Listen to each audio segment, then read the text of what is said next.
Hello, everyone. My name is Catherine. On behalf of the Calgary Public Library, it is my pleasure to welcome you to today's event, International Women's Day, Breaking Barriers to Education, delivered in partnership with YW Calgary, Canadian Women for Women in Afghanistan, Mount Royal University, Trellis, and the Black Inclusion Association. Today's program, we will be taking questions at the end. If you can please put your questions into the Q&A feature. This can be found at the bottom of your screen. And you can pop questions in there throughout the program so you don't forget. So now I would like to invite my associate, Henry Gerdrew, to give a land acknowledgement. Thank you. Oki Tansea Boastich Denatata Tonshis. I am honored to be here today to give this land acknowledgement, and I just wanted to give a little teaching before I deliver the land acknowledgement. I have been asked to do land acknowledgements at various functions and conferences. And one thing that I like to do is to write my own for each event, just because when we take that time to write something that is meaningful and personal to us, our audience also feels it. And I think a land acknowledgement should not be a checkbox, and it should be something that is personal to you. So I would like to read the land acknowledgement that I wrote to start this event off in a good way. Welcome to Mokinstis, a Blackfoot meaning for the land where the Bow and Elbow River meets. I would like to take this time to acknowledge I am a visitor here on the ancestral lands of the Blackfoot Confederacy, now known as Treaty 7. I would like to honor all signatory nations, which include the Piikani, the Kainai, the Siksika, the people of Tsuut'ina, the mountain people of the Stoney Nakoda. Treaty 7 has been the long-standing home of the Métis people of Alberta in what is now Region 3. As a Woodland Cree from Treaty 8 territory, I respect and acknowledge the original caretakers of these lands yesterday, today, and tomorrow in what has now become my home. Honoring and acknowledging the land is one step towards reconciliation that we all can make without dismissing the true history of this country. Thank you very much.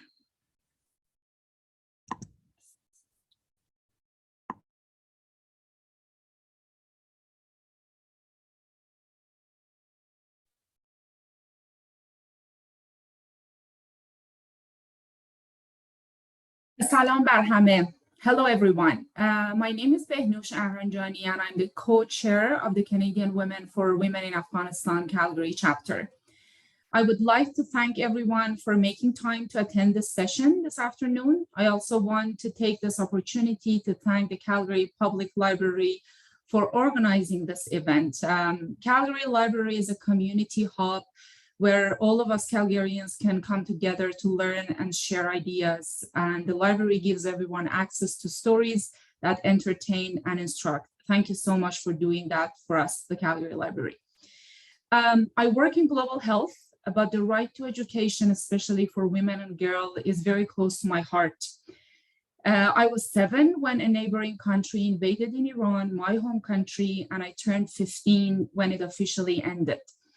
Among the many unfortunate things that happened during the war and the many consequences that still impact the lives of people after decades, I am very grateful that I and many other children at the time of war had the opportunity to continue going to school, even if we had to attend classes underground because of safety reasons.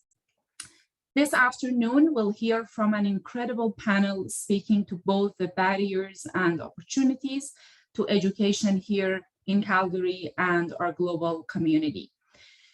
We know you will have great questions for our panelists, and we invite you to ask them via the chat function on your screen. So you can use Q&A function to ask any question. Please join me in welcoming our panel. Our first panelist is Eileen Clearsky. Eileen is Assistant Professor, Faculty Development Consultant, Indigenization at Montreal University. She is originally from Wayway-Sikapu First Nation, Treaty 4 territory. Eileen is of Métis and Saulteaux descent Anishinaabe. Her research focus is exploring the experiences of faculty members who are implementing indigenized content into their curriculum. Eileen hopes to gain a better understanding of her participants' successes and struggles in order to create a roadmap forward that educators may use to advance indigenized content in the classroom.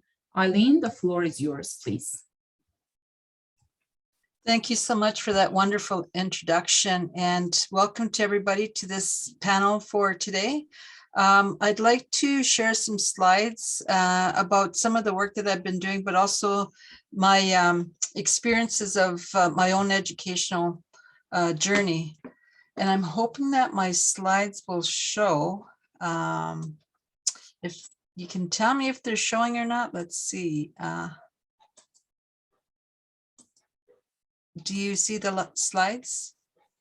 Not yet. Not yet. You'll have to click the green button at the bottom of your screen to share your screen. The green button. Okay, hang on. Let's see. Oh, yes, here we go.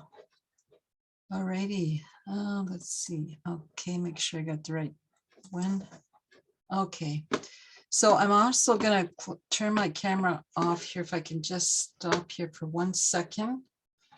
And let's see. This was working when I had a trial run, so sorry about that. Let's just see if I can do this. Okay, so let me just start here. So I wanted to share my story about my experiences of going through school within Canada, and just kind of what had happened during my journey of trying to understand the educational system, but also trying to find ways to remove barriers. So my presentation today is about breaking down the barriers to education, and what does that look like for an Indigenous person. So as I posted in my outline here, excuse me, I wanted to address 3 major points in my life that prevented me from receiving good quality education. Beginning with my early years, the middle years, and then moving into my university experience. So as mentioned previously, I'm from Treaty 4, and I'm just going to put a little pointer up here so you can see. I am actually from this territory right here, and it's right where the dot is. It's a reserve called Wew'suwaka'po First Nations, and our community, our nation signed Treaty 4 back in 1874, and that's where my family resides right now, and where most of my community members are actually living now.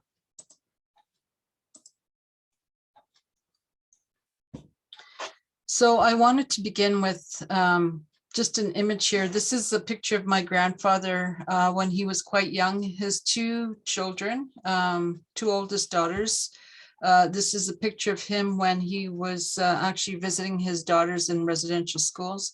And I'll talk a little bit more about that when I get further down into my presentation. But I wanted to provide some pictures around what, you know, kind of the history of our family, and what kind of how the education system impacted our family.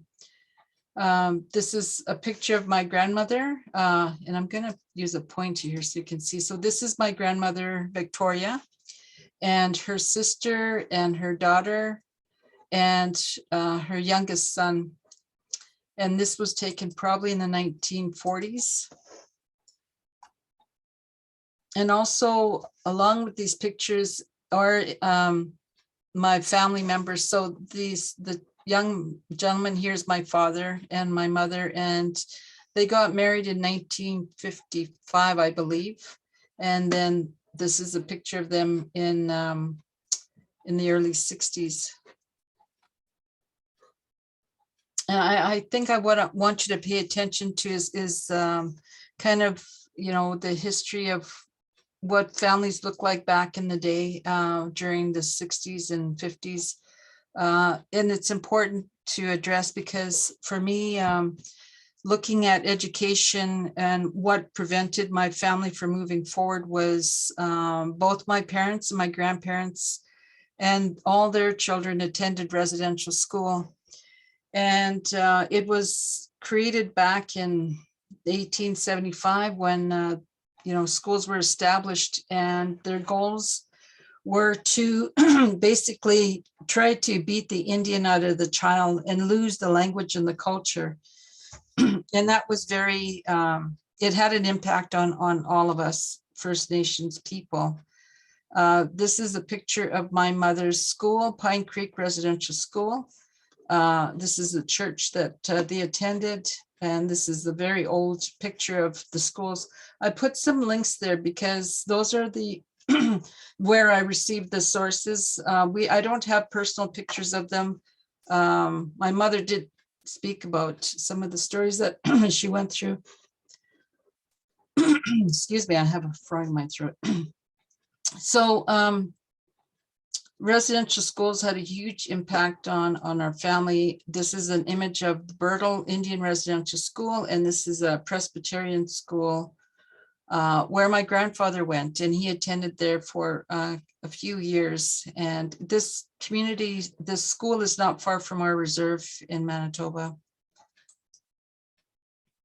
Alongside that is some pictures of my mother, and this is my oldest brother here. This was taken in, I believe, 1958. And, back in the day, my mother would visit the reserve as often as she could because she had moved to the city with my father when they got married in Winnipeg. And also, this is a picture of my parents and my siblings on the reserve. And I'm not in the picture because I was actually sick in the hospital at that time. I was a very sickly child and didn't really have too many pictures of myself growing up. Not until I found this picture here, and this was taken in Winnipeg, and this is me around 6 years old, and my sister with the cool hat I put down, and my older brother Norman, my younger sister here, and these were my cousin and my younger brother. But I started school in Winnipeg. This is actually the school that I started, and it was a public school system that was really just teaching regular school curriculum. I put this image up because, I wanted to portray kind of the different segments of education. And this one is from Brandon Residential School, roughly around 1946. And my mother went to residential school, like I mentioned earlier, and her education system was designed around, housekeeping, caring for children and cooking, learning to bake. So they were really skills that were, I guess, designed to equip them to just take care of themselves. And once they left the school. And then this image here, I wanted to show that the schools that were teaching the young people, Indigenous children, were religious based also. So my mother used to tell me stories that they would get up at 5 o'clock in the morning and go to the chapel and pray for an hour. Then they would go back to their dorms and get them cleaned up, all before 8 o'clock. So they had a really strict schedule of going to church first thing in the morning, and then they would do their chores after. Most of her education was in the afternoon, where she would learn to read and write and speak English, because English was not her first language either. This is a picture of me and my younger sister, and I believe this was in the 60s. And I just wanted to showcase the differences in how really it wasn't much different from my generation to my parents. And my other sister, we seem to be together all the time, but just taking pictures. But I wanted to showcase this picture because it talks about how my parents taught us values around kindness and love, truth and respect. And I still practice these teachings with my family. But, when I was growing up, we didn't know a whole lot about language or culture because my parents didn't speak to us growing up. We only knew English, and I still today speak English only. I don't have a second language. And I'm learning about my own culture It's taken me a long time. And, going through the stages of my life, I've come to learn about, this is a philosophy that we practice within our own community. It's called Minu Bamadazwin, and it means the good life. And it means a lot to me now, because through the years of my own educational system, going through school, these systems, I had a very difficult time because I really didn't know my identity, and I couldn't locate myself in growing up in Winnipeg, even though I belong to a community now. This didn't happen while I was growing up. It was just very challenging. And as I learned about my own culture and my community, I learned about ceremony and why it's so important to understand who you belong to, how you're connected in the community, and really try to understand this, why it's so important just to maintain that being connected. And within our education system, it didn't allow me to flourish that way. I was very restricted because of that experience from residential school, which we are part of that. We call it intergenerational trauma experience. And it's a whole different story when it comes to understanding that history. This is my late aunt. I was given a name through ceremony with my niece here, and that's her father. And we were gifted names, which really signifies the importance of understanding who you're related to. And the spirit name gives you that strength to move forward. And it's much more detailed, but the foundation of ceremony is very important for us. And this journey of going through school has not been easy. It's been a very challenging time. At the same time, it's been rewarding. I received my first degree in 1993 with Bachelor of Education. And then in 2010, I received a Master's of Education. And I'm currently now PhD candidate through the University of Alberta, working in hoping, I keep, wanting to get this done because I have so much work to do. But I mean, my whole journey in education has been to really understand the barriers that prevent us from moving forward, and how can we break those down so that we're proud of who we are, but also understand the past so that we can but create better opportunities for me, it's my family, but also my Indigenous students and faculty and people that I've worked with throughout my journey. This is a picture of myself and my daughter. She received her degree at the university where I'm working, and my grandchildren now, I have 4, and just really want to make life better for them and really encourage them that education is really important for all of us, and that we need to keep pushing forward and breaking down those barriers of our history, but also the restrictions that have been preventing us from moving forward. So I want to say thank you to Miigwech, to all of you for having me here today. Thank you.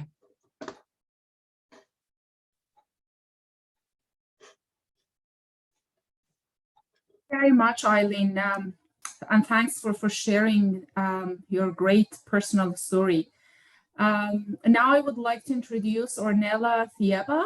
Ornela is an officer at Immigration, Refugee, Citizenship Canada, and one of the board members of the Black Inclusion Association, which was formed to achieve equity and social justice for all Black Calgarians. Ornela is making strides towards consulting for new refugee streams that reflect our world's dynamic migration patterns. Locally, Ornela supports efforts that host meaningful conversation for individuals with intersectional identities. Ornela will share her story with us and discuss newcomer barriers to and within education, as well as tokenism in academia. Again, I would like if you have any question, please feel free to use the Q&A or chat option to post your questions. Ornela, please. Thank you, Banush. I am so honored to be in this space and to learn from incredible people on this panel. I am a first-generation African-Canadian woman, and I was born in Burkina Faso. I grew up in different countries across Africa, and I was very fortunate to be surrounded by a diverse amount of languages, cultures, and perspectives. The environment where I grew up in, I saw extreme wealth and extreme poverty as well, and they each existed in their separate bubbles. So I became really aware of my own privileges, but also the things that made me less privileged as a person. Fast forward, I immigrated to Canada in 2012. I went to secondary school in Quebec, and then I graduated high school in Alberta. And that's around the time where I became fluent in English. So excuse me if I slip on some words today. I'll focus mainly on the newcomer and BIPOC student experiences. And for those who are not familiar with the term BIPOC, it's Black, Indigenous, People of Color. And being a newcomer for me was a really lasting experience, and it didn't end after 1 or 2 years. It's very, tough. You have a lot of difficult challenges and you have to make a lot of sacrifices. But it formed my identity, and it's a really substantial way for me to be able to relate to all those who have gone through that process as well. And I'm grateful for that. So I want us to take a moment to think about why we should focus on newcomers when it comes to education. As someone who now has the privilege to work on the other side of the immigration process, I can really attest to the fact that Canada loses a lot of the skills and knowledge from its newcomer and immigrant populations. Immigrating to Canada is not easy, and there's a very rigorous selection process.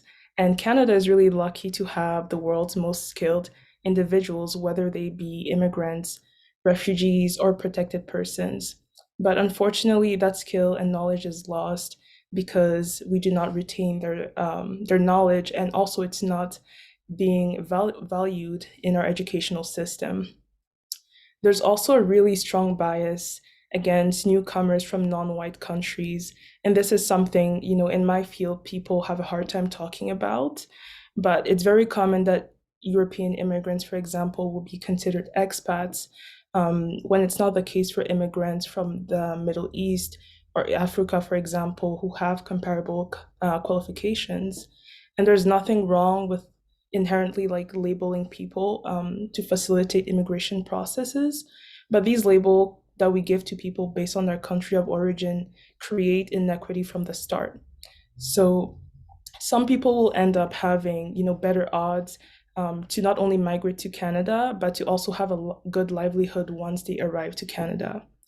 For me, I moved here with my family. My mother has three master's degree, and my dad has an engineering degree and well over 30 years of experience. And you can ask almost any newcomer, and they'll tell you that finding work in their field was a very difficult task. And many people end up having to start from scratch in order to be able to have a decent livelihood in Canada. And so it's important that as a country, we just do a better job at facilitating newcomers' integration through education. And this will have so many benefits, but we don't have too much time today, so I'll just list a few. One of the main thing is the ability to support themselves and their families, which alleviates so many social and economic stressors, and in addition to improving their quality of life. When I came here as a teenager, I quickly realized that I had to learn a lot of things on my own because my parents, were focused on supporting us financially. But soon enough, I realized that the roles were shifting and I just had to take on more responsibilities. And, the dynamics within our families kind of shifted. And so we had less time to socialize as a family, to cook, to share meals, and learn our traditions and all those things.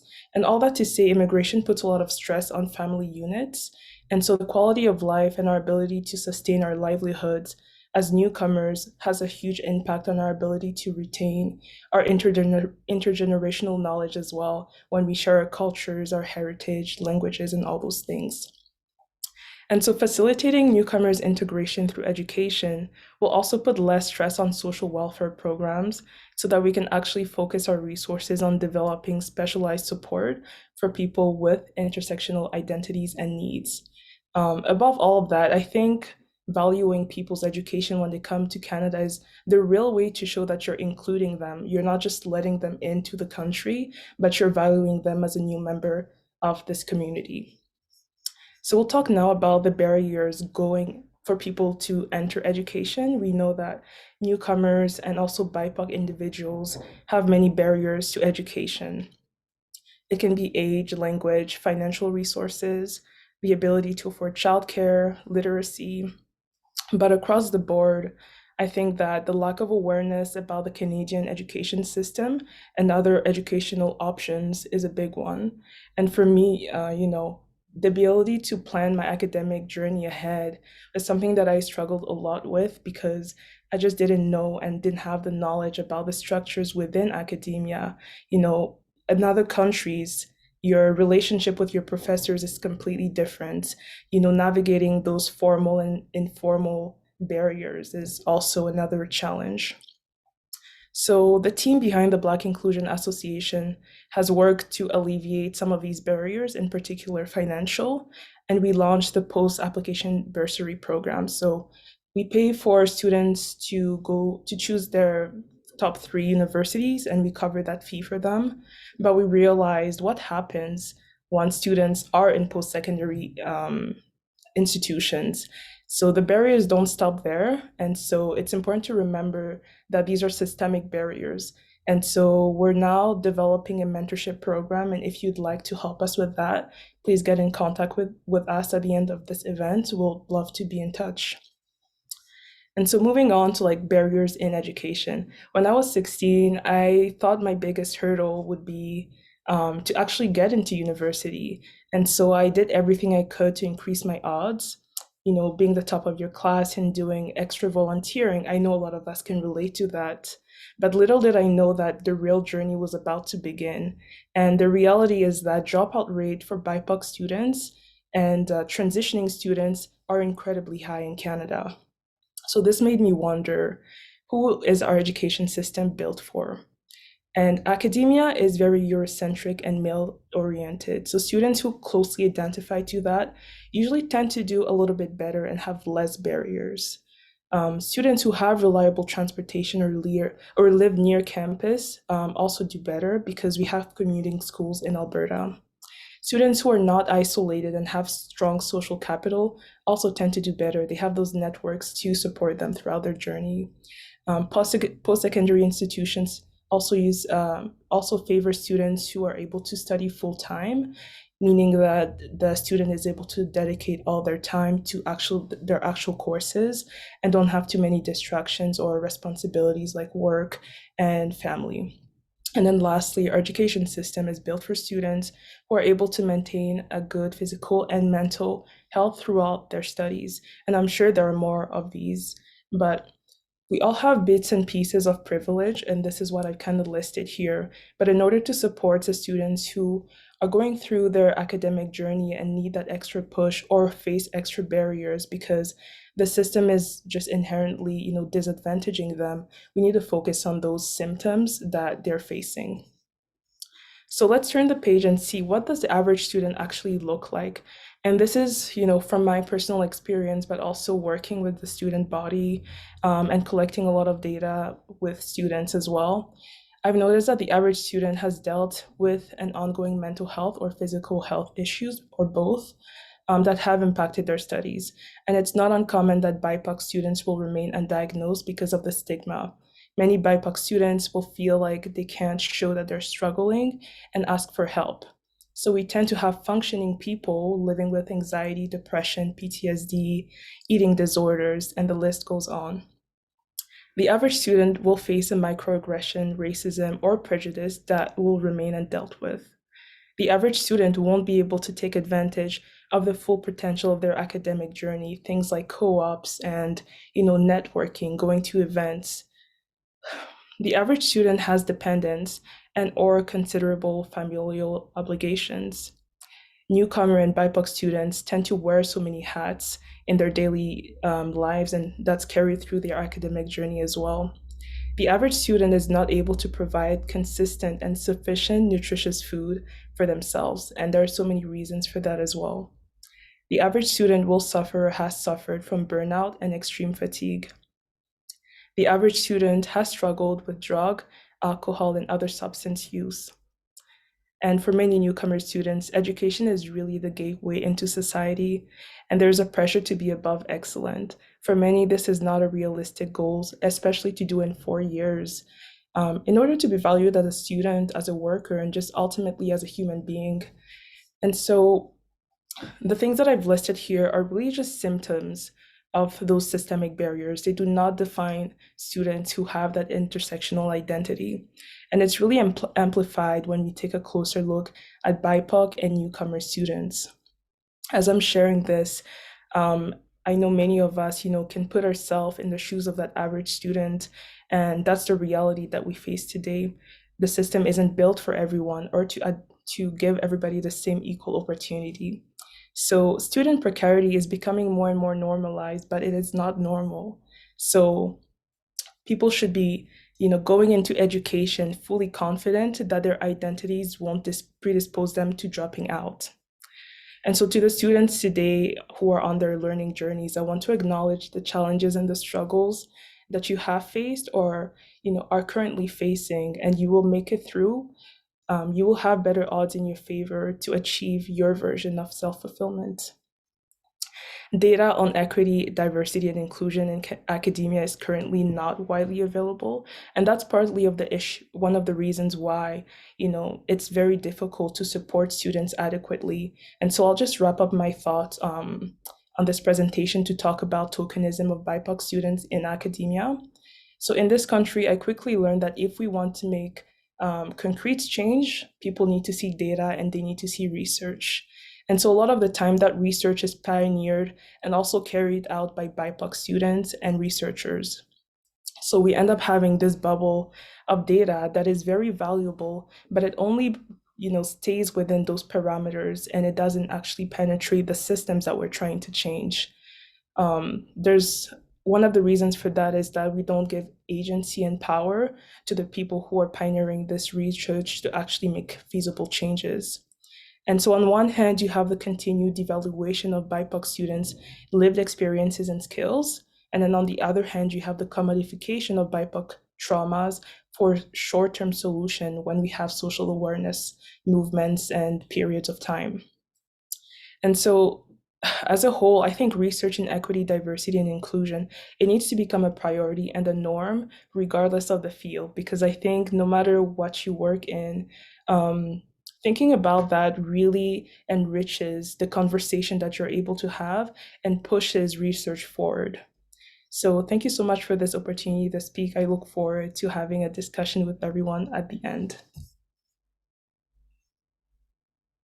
Thank you so much, Ornela. That was a fascinating talk. I really enjoyed that. As a first generation of immigrant, I can relate to many of the points that you raised. Thanks for that. Now I would like to introduce Murwarid Ziayee, my friend and the Senior Director of Canadian Women for Women in Afghanistan, where she works tirelessly for the rights of girls and women to obtain an education. In August 2021, the Taliban took control of Afghanistan, and Murwarid saw the rapid deterioration of the work so many had done over the past decades to ensure women in Afghanistan could participate in all walks of life. After finishes, time permitting, we have a short video that the students from the Calgary Girls School prepared for us to share. So let's see how it goes. Murwarid Jan, floor is yours. Thank you, Behnurjan. Hi, everyone. It's a pleasure to be in today's panel, and thank you, everyone, for joining us. I'm trying to share my screen also.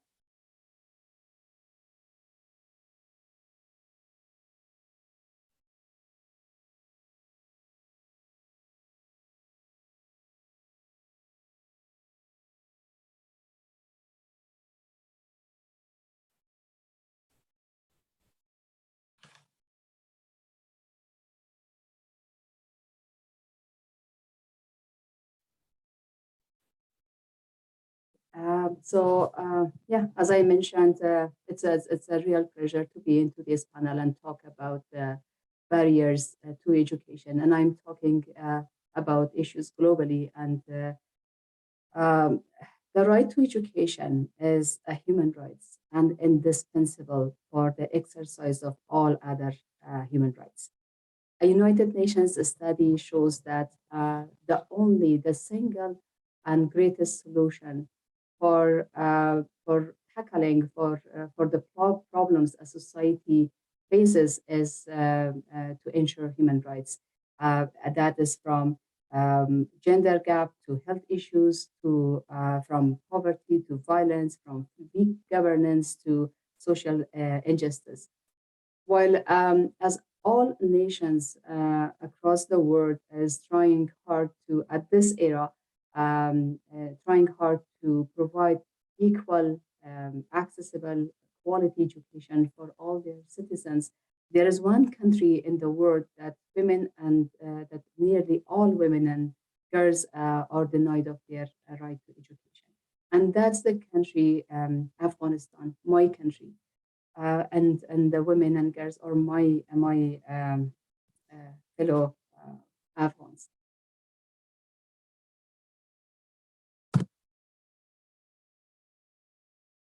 So we have been struggling so hard for years and decades for quality education and also equal access to education for boys and girls.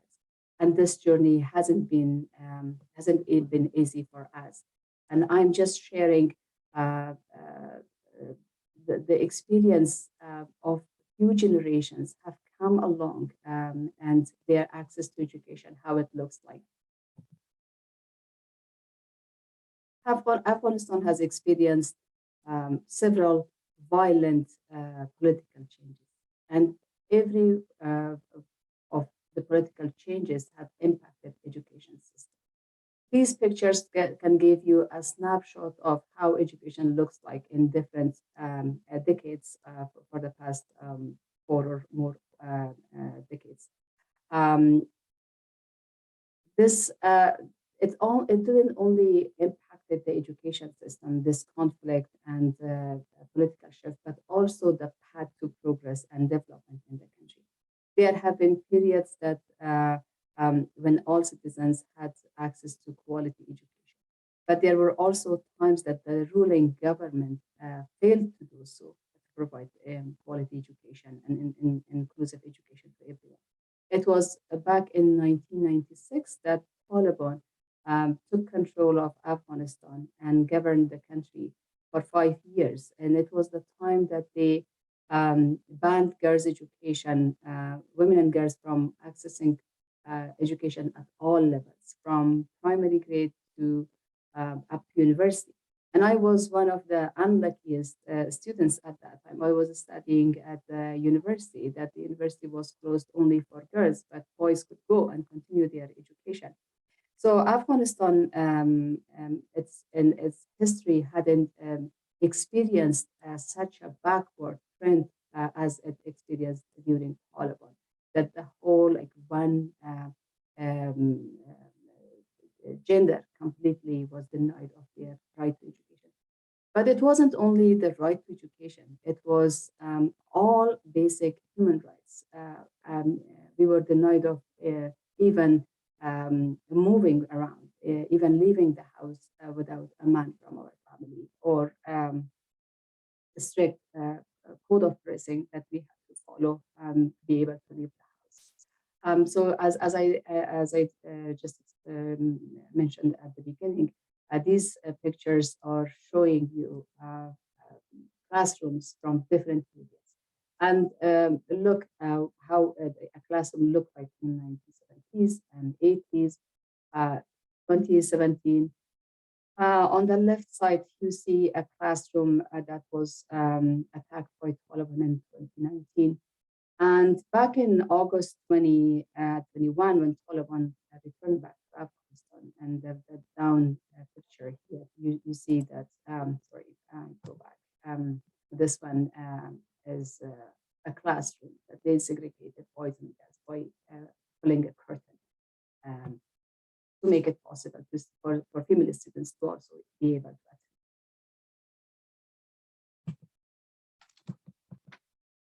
So after, as I mentioned, Taliban took control of Afghanistan for the first time in 1986 when they banned girls' education. But after fall of Taliban in 2001, things have changed in the country. And I'm sharing here some progress that have been made over the past 20 years. And here are some statistics. In 2001, you see 1 million students were going to school and there were 0% girls. That number increased to over 9 million students in 2019, with 40% girls back to school. Number of schools increased from 1,800 to 18,000 in over a decade time. Number of teachers increased from 20,000 to 180,000 between 2002 and 2019. And it's very worthwhile to mention that it wasn't only about statistics, numbers, and figures, but also it was the social norms and values that changed over this past 20 years. A survey was conducted in 2021 and shows that 87% of Afghans, men and women, both have supported the goal of gender equality in education access.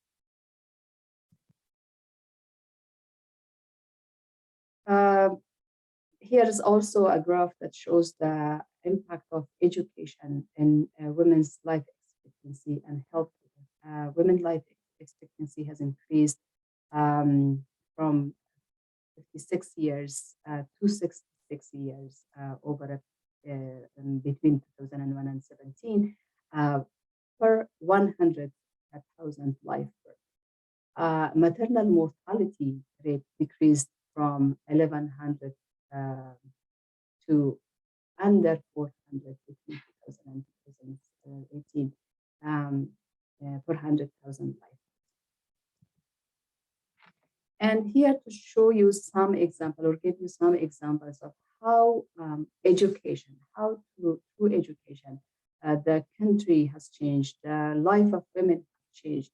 Women made significant progress. They used every opportunity in the past 20 years to achieve their dreams, to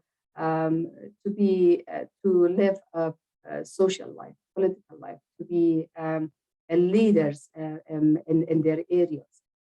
They joined politics. They became a member of parliaments. They joined governments, became ministers. They ran businesses, including media, running TV channels. They became army officers, military personnel, pilots. A national women's team was established for cricket, soccer, basketball, swimming, skiing, and also even a wheelchair basketball team.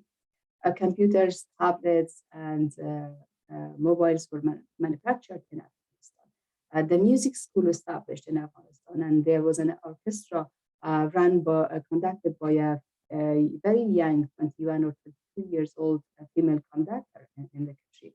And Afghanistan girls robotic teams that they brought so much pride back to the country by competing worldwide and bringing medals of achievements to the country. It's important to mention that the past 20 years journey wasn't easy for women, even if there were like international military forces and support of international community.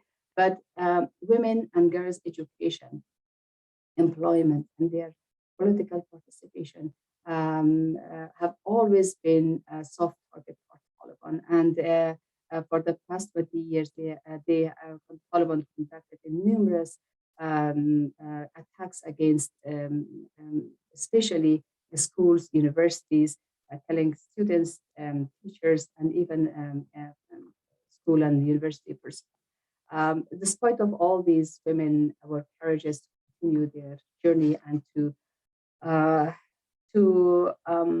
reach where they wanted to achieve their dream. So who we are and our organization and how we contributed in the past 20 years of progress in Afghanistan. So we are Canadian Women for Women in Afghanistan is a Calgary-based non-for-profit organization that was established in 1998 to promote human rights and social justice in Afghanistan. And that was the time that Taliban took over Afghanistan in the previous time and during the late 90s. So over the past 2 decades, the organization provided education programs for Afghan people with a focus on Afghan women and girls because they were denied of their right to education for years. And delivering these education programs through 3 programs in Afghanistan, which are investing in basic education, community libraries and literacy classes, and technology for education. There were many projects under these 3 programs that we ran for over 2 decades in Afghanistan. We also have 2 programs that are based in Canada, which are public engagement and advocacy. So how we impacted the lives of Afghans through our programs. Excuse me, Murwarid John, can I just interrupt you for a second? Because we have difficulty hearing you. If you can just change the volume or, because sometimes it's just better, sometimes it's breaking. Okay, can you hear me now? It's better now. Okay, so I will speak louder. Okay, thanks. Thank you. So about the impact of our work, we have trained more than 10,000 in-service teachers in these years. We established starter kits, school starter kits for over 550 schools, public schools, which are library kits and science. We established literacy classes for adult women for 5,000 adult women and girls, and established 400 community libraries for our literacy classes. 3,000 women have been graduated from our life skills programs. And also we provided access to over 1,000 female students to community schools. Through our technology education, we have a project which is a Darakh Donish online library, and we provided thousands of resources, not only in English, but also in 2 national languages of Afghanistan and 5 minority languages, so that people in Afghanistan have access to quality resource materials in their own languages.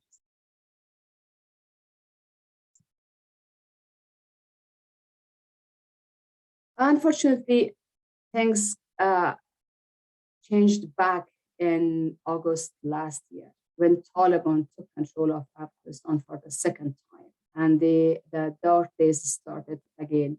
And following their capture of Afghanistan and last province, Kabul, there have been human rights crises. There have been disappearances, extrajudicial killings, torture, beating, lashing out in the streets, basic freedoms severely restricted, including freedom of movement, especially for women and girls, because of restrictions from Taliban that they cannot, in most areas, they cannot leave the house without a mahram from their families.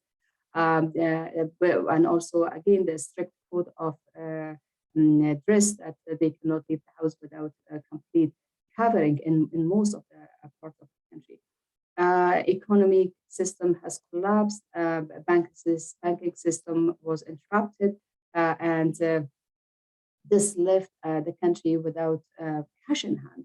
Even people who had some savings in the bank, they couldn't access to their money so that they can meet their basic needs. 23 million out of 38 million population are at the age of starving in the country. Violence has been across the country, but especially for women and girls. Women have shown so much courage from the day first when Taliban returned. They knew that they had experience with Taliban in the past. So they knew that by gaining the control of the country, they will be pushed back to their houses. And that was true. So that's why they are taking to the street to ask for basic rights. Right to education was the first one, right to employment, and a right to participation in the government, and including the government was their demands. But they have been detained, tortured. Some of them have been killed because of their protests on the street.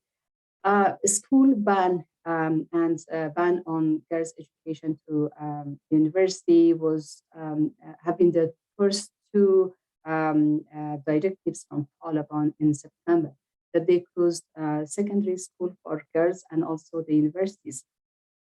The same rules as they applied in 1996.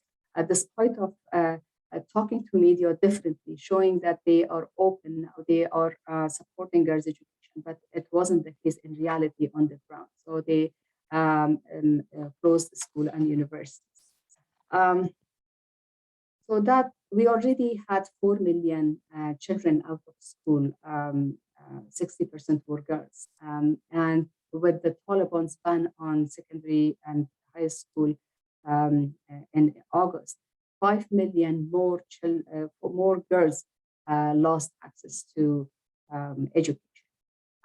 Child labor and child marriage have increased. Girl children being sold so that they can families could feed the rest of the family for a couple of weeks. And there have been also high risk of child recruitment when they are out of school, and also the families cannot afford to buy basic items for the family, and they are giving their children to Taliban and Islamic State of Khorasan province in return of cash, so that they can feed the rest of the family. How we are responding to the current situation? We are committed to stay in Afghanistan and deliver our programs in an adapted way, delivering online learning to girls to continue their education safely. We had to adapt our programs to include emergency assistance or humanitarian assistance in our programs as people are starving in the country. So we are distributing food and learning baskets. Each basket has food items and also learning and reading materials for children who are out of school now. We also support scholarships for women and girls so that they can continue their education online, or if they are in the region with their tuition fees in universities. We are opening a school in Tajikistan for Afghan refugees who fled the country recently, and they are there without any access to education. Part of our work globally, we are supporting evacuation efforts to Afghans at risk with the other key players working in this area. Also, we are ensuring access to safe and accurate information on refugee and special visa schemes for Afghans, because there are information around online, and they need to have access to accurate information. Advocating at the grassroots and through high-level meetings for safe passages of vulnerable Afghans and respect for who are human rights defenders and who are activists, they are at risk, and also the respect for human rights. These are the things that we are doing now. We are committed to continue our work in Afghanistan, as I before mentioned, to stand with Afghan women to protect, to defend their rights, human rights and right to education, through delivering our programs and in an adapted way so that they are safely accessing educational programs, and also to amplify their voices from inside Afghanistan. Day by day, their access to international media is restricted, and their presence in the national and international media, their presence on the streets are limited and restricted by Taliban. So through our contacts inside Afghanistan, we are amplifying their voices, sharing their messages in the platforms that we have access to. Thank you, and I will take questions if there are any. Back to you, Dave. Thank you very much, Murwarid John. So we only have 5 minutes left, and we actually have a question in the chat for Eileen, and Eileen already answered that question. But I think that's a very good question. So Eileen, if you don't mind to talk about that journey and the answer that you provided, that would be great.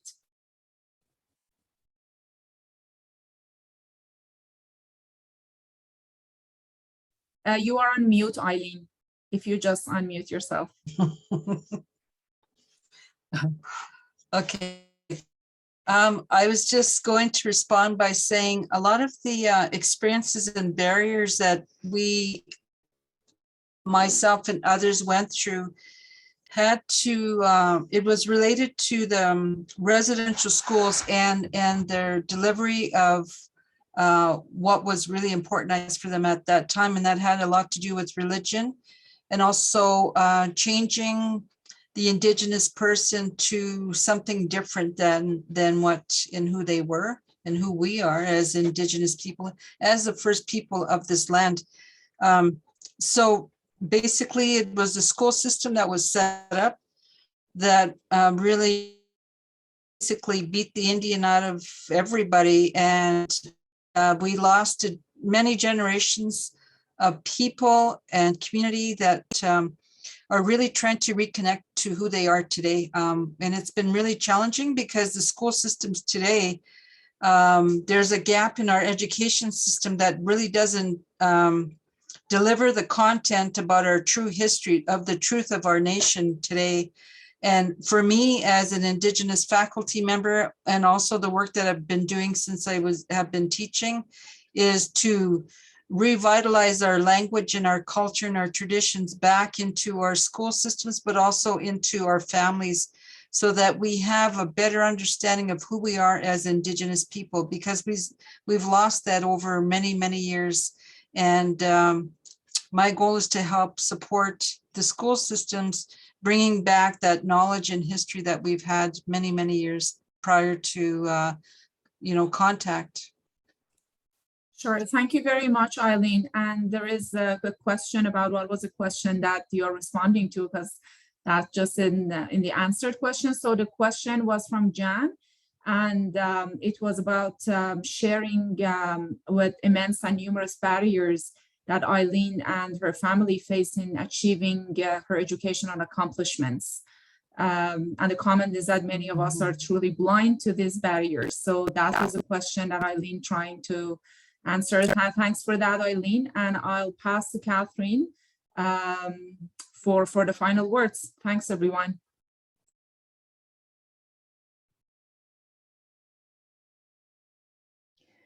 Thank you, everyone, for joining us this afternoon. Thank you to our partners at YW Calgary, Enbridge, Trellis, and the Black Inclusion Association, and to our guest speakers, Henry, Banush, Eileen, Ornella, and Murwarid, for sharing their insights with us. If you enjoyed this program, please check out our third International Women's Day Luncheon program at noon on March 24th at calgarylibrary.ca. The Calgary Library and participating Calgary organization invites you to participate in a celebration of Calgary on Saturday, May 7th from 2 to 4 p.m. at the Central Library. The program will celebrate the role of women in Calgary at this time when celebrations are needed.